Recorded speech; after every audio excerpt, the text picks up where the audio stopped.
buenas noches a todos, damas, caballeros. Bienvenidos un día más a vuestro rincón de esparcimiento.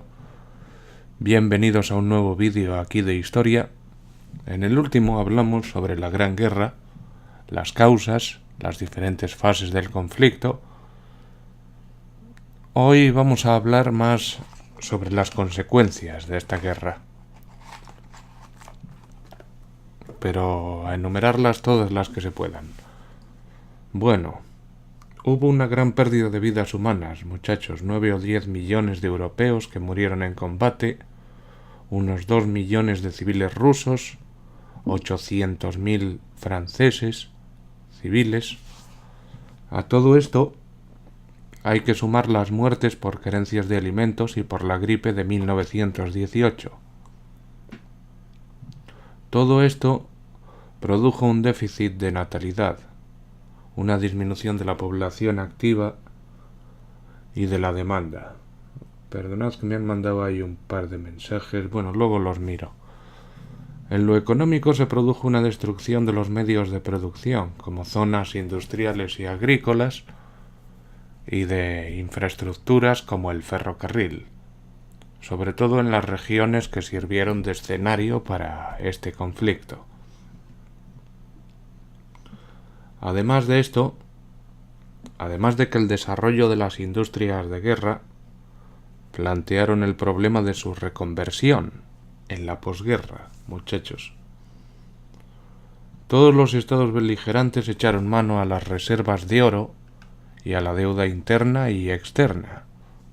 La deuda pública se multiplicó por 6,5 en Francia, por 11 en el Imperio Británico y por 27 en Alemania.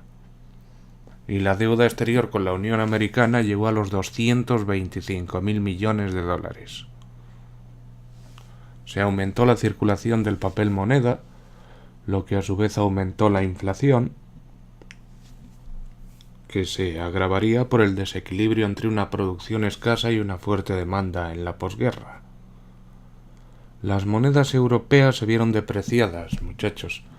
Se perdieron mercados en el exterior que, junto a la fragmentación del espacio europeo, contribuyeron al declive del viejo continente, mientras que otros países como el Imperio japonés o la Unión Americana se enriquecían. Al finalizar la guerra, este último, la Unión Americana, se convirtió en el banquero del mundo, siendo el acreedor al que todos los países debían dinero. Durante la guerra, la Unión Americana había abastecido de armas, alimentos, vestidos y nuevas tecnologías a Francia y el Imperio Británico, y al finalizar le concedió más créditos y vendió bienes de equipo y alimentos a ganadores y a los perdedores también de la Gran Guerra. El dólar norteamericano, obviamente, sustituyó a la libra esterlina como principal moneda de cambio internacional, muchachos. A esta guerra se la presentó como la victoria de la democracia frente a los imperios autocráticos y la afirmación de los pueblos a decidir su destino, lo que favoreció el surgimiento de nuevos estados como Checoslovaquia, Hungría, Polonia o Yugoslavia, entre otros, fruto de la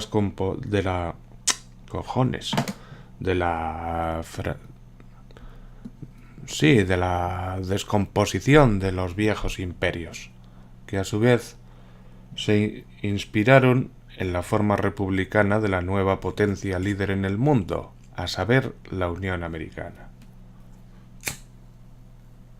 O los Estados Unidos de Norteamérica. ¿Por qué lo llamas Unión Americana, Juancete? Porque me da la gana. Así se llamaba desde un principio.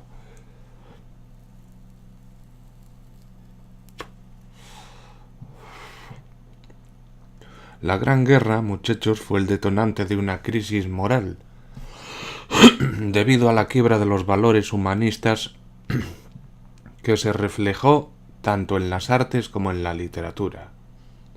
De esta forma nacieron el expresionismo y el surrealismo, por ejemplo. Ambos son dos movimientos culturales que huyen de la realidad tras la Gran Guerra. el expresionismo persigue la exaltación de las visiones y sensibilidades artísticas frente a las realidades objetivas del exterior. Mientras que el surrealismo se sumerge en el subconsciente y los sueños para tratar de hallar lo que se encuentra bajo la realidad. Ambos movimientos son los representantes subjetivos y deformados de una realidad que no les place pizca, muchachos.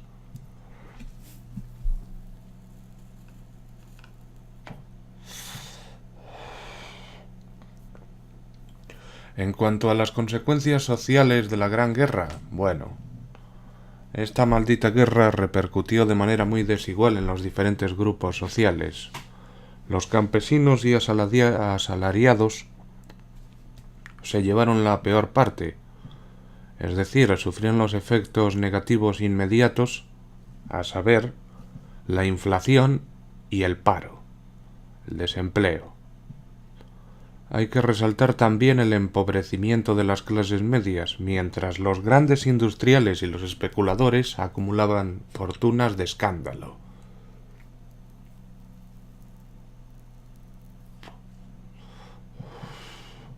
En lo que se refiere a las mujeres, ante la ausencia de hombres debido a la guerra, ellas ocuparon puestos de trabajo hasta entonces reservados a los hombres, lo que impulsó el reconocimiento de su derecho al voto, el acceso a la enseñanza superior, su derecho a la propiedad y a la custodia de los hijos, etcétera, etcétera. Nació así el feminismo y el sufragismo. Vamos a hablar ahora, muchachos, de la Europa de Versalles, de los tratados de paz. En enero de 1919 se reunieron en París las naciones victoriosas de la Gran Guerra, a fin de discutir una paz mundial que acabara con todas las guerras y desmembrara los viejos imperios multinacionales, sobre la base del reconocimiento del principio de las nacionalidades.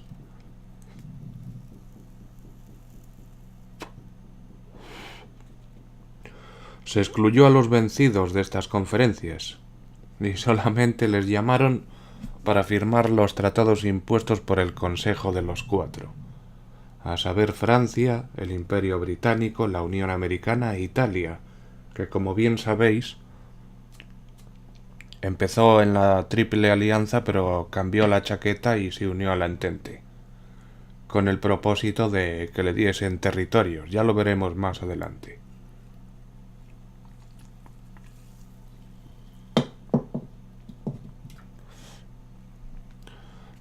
Esta postura, la de estos cuatro, tendrá consecuencias desastrosas en el futuro, muchachos.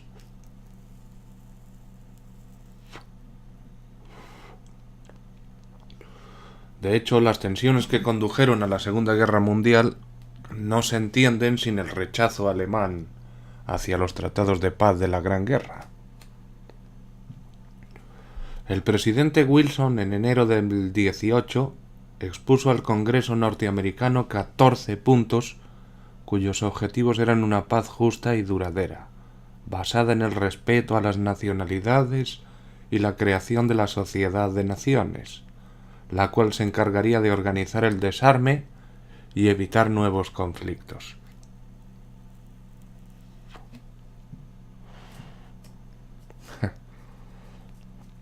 Han pasado 100 años casi y no escarmentamos nunca, ¿eh? Pero bueno, muchachos, prosigamos. Los tratados de paz dejaban de lado estos objetivos, por supuesto, sobre todo por parte de Francia, que pretendía una paz draconiana para Alemania, temiendo una revancha de estos últimos. Habían decidido culpar a Alemania y al Kaiser de la guerra.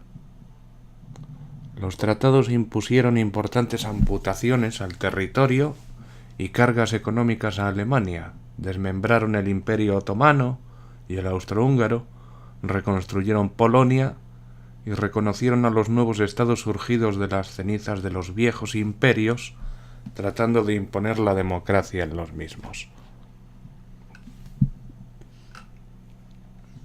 El Tratado de Versalles, del 28 de junio de 1919, reguló la suerte alemana con gran dureza, enturbiando las relaciones futuras entre Francia y el país germano. Alemania perdió 90.000 kilómetros cuadrados.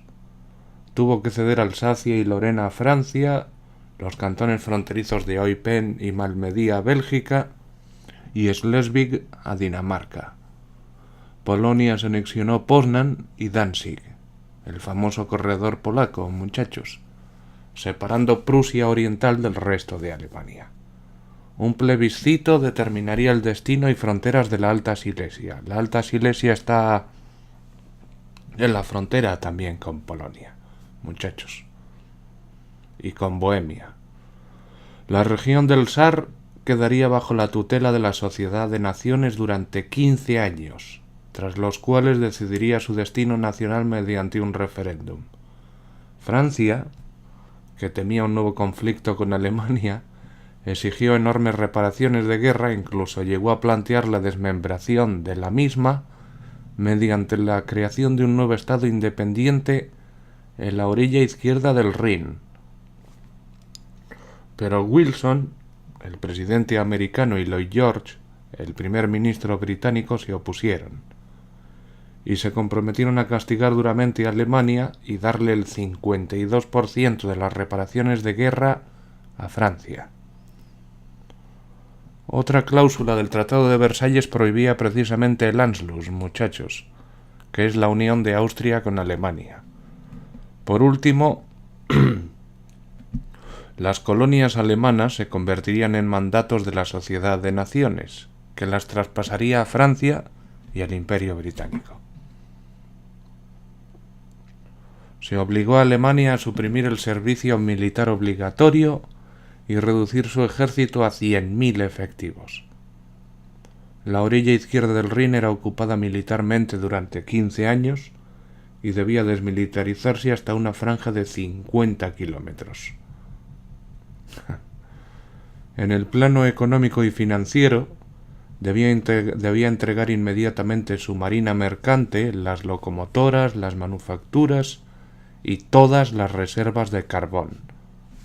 Se le concedió a Francia la explotación del Saar durante 15 años.